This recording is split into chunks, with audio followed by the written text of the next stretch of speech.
मुगल सम्राट अकबर ऐसे पहले राजा नहीं थे जिन्होंने अपने राज्य के विद्वान व्यक्तियों को 9 रत्नों के रूप में सम्मानित करने की परंपरा को शुरू किया। यह प्रथा राजा विक्रमादित्य और राजा कृष्णचंद्र के शासनकाल में भी मौजूद थी, पर अकबर के 9 रत्न निश्चित रूप से सबसे मशहूर हैं। आइए अकबर के दरबार में चलते हैं और उनके 9 रत्नों के बारे में थोड़ी जानकारी ले लेते हैं।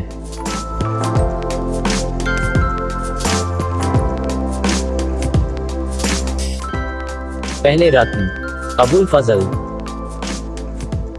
अबुल फजल अपनी कुशाग्र बुद्धि और चतुराई की वजह से अकबर के खास नवरत्न थे। वे साहित्य, इतिहास और दर्शन शास्त्र के विद्वान थे। वाद विवाद में उनका मुकाबला कोई नहीं कर पाता था। वे विद्वान, इतिहासकार और लेखक होने के साथ ही योग्य राजदूत और सेनानायक भी थे। इसी वजह से अकबर उनसे बहुत प्रभावित थे। उन्होंने आईने अकबरी जैसे कई सारे तोहफे अकबर के समयकाल को दिए। दूसरे रत्न राजा टोडरमल। राजा टोडरमल को वित्तीय मामलों के बारे में काफी अनुभव था। इसके चलते अकबर उनसे खास प्रभावित थे। इसी कारण अकबर ने उन्हें अपना वित्त मंत्री बना दिया। अकबर के शासनकाल में भूमि बंदोबस्त और मालगुजारी में जो महत्वपूर्ण सुधार किए गए थे उसके सूत्रधार राजा टोडरमल ही थे। ऐसा कहा जाता है राजा टोडरमल ने ही विश्व की पहली भूमि मापन और लेखा जोखा प्रणाली तैयार की थी। तीसरे रत्न रहीम। बादशाह अकबर के सबसे खास माने जाने वाले अब्दुल रहीम खाने खाना की गिनती दरबार में उच्च कोटि के विद्वान और कवि के रूप में होती थी। वे अकबर के संरक्षक बैरम खां के पुत्र थे। रहीम विभिन्न भाषाओं के बड़े जानकार माने जाते थे। गुजरात को जीतने के बाद अकबर ने उनको खाने खाना की उपाधि से नवाजा था। उनके दोहों का आज भी हिंदी साहित्य में एक विशेष स्थान है। चौथे रत्न राजा मान सिंह। अपनी बुद्धिमानी, साहस और उच्च वंश के होने की वजह से राजा मान सिंह की गिनती अकबर के खास दरबारियों में होती थी। वे अकबर के प्रधान सेनापति भी थे। कहा जाता है कि अकबर मान सिंह के कार्य और व्यवहार से बड़े खुश रहते थे और मान सिंह को कभी फर्जंद तो कभी मिर्जा राजा के नाम से बुलाते थे।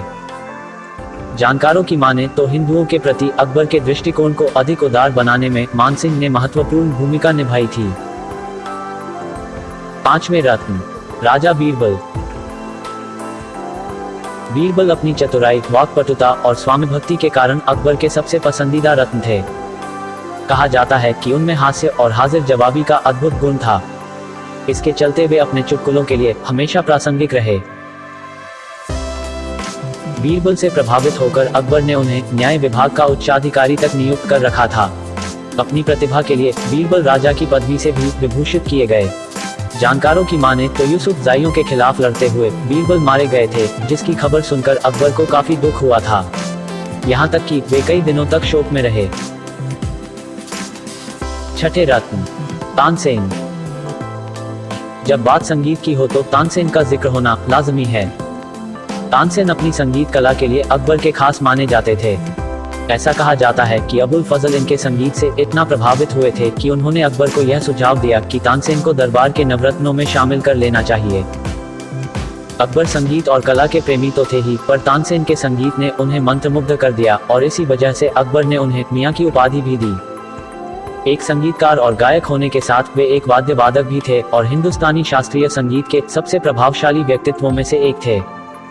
उन्हें उनकी ध्रुपद रचनाओं के लिए भी याद किया जाता है, जिनमें कई नए राग थे।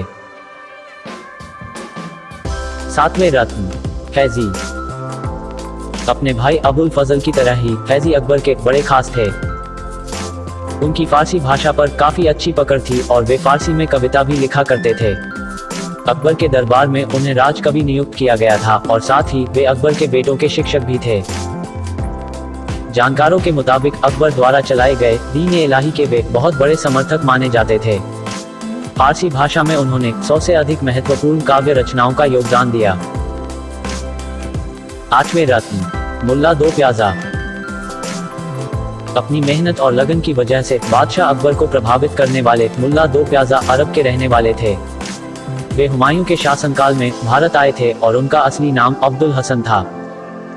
ऐसा कहा जाता है कि उन्हें साधारण जीवन जीने में दिलचस्पी नहीं थी और वे अकबर के दरबारियों में शामिल होना चाहते थे। उन्हें शाही परिवार के मुर्गी खाने का प्रभार मिल गया, जहां उन्होंने शाही परिवार के बचे हुए खाने को मुर्गियों को खिलाने में इस्तेमाल किया। यह देखकर अकबर बहुत प्रसन्न हुए और उन्हें शाही परिवार के पुस्तकालय का प्रभारी भी बना दिया गया। लेकिन मुल्ला तो कुछ और ही चाहते थे और इसी वजह से उन्होंने जी तोड़ मेहनत की और पुस्तकालय में ढेर सारे बदलाव कर अकबर को एक बार फिर प्रसन्न किया। इसके फलस्वरूप वे शाही परिवार में अपनी जगह बनाने में कामयाब रहे। लोक कथाओं की माने तो मुल्ला बीरबल के प्रतिद्वंदी थे और उनसे वे बहुत ईर्ष्या करते थे, पर जानकार इन लोक कथाओं को काल्पनिक मानते हैं। 9वें रत्न, फकीर अजुद्दीन। फकीर अजुद्दीन सम्राट अकबर के दरबार के मुख्य सलाहकार थे। वे अबू फजल के भाई थे और उनका वर्णन एक धार्मिक विद्वान के रूप में किया जाता है। वे सम्राट को धार्मिक मामलों पर सलाह दिया करते थे और उनकी सलाह को अकबर द्वारा उच्च सम्मान दिया जाता था। उनके जन्म, जीवन और मृत्यु के बारे में इतिहासकारों के पास ज्यादा जानकारी मौजूद नहीं है। दोस्तों, आपको ये वीडियो कैसा लगा? कमेंट सेक्शन में हमें जरूर बताएं। अगर आप ऐसे और वीडियो देखना चाहते हैं तो हमारे चैनल को सब्सक्राइब जरूर करें और साथ बने बेल आइकॉन को दबाना ना भूलें।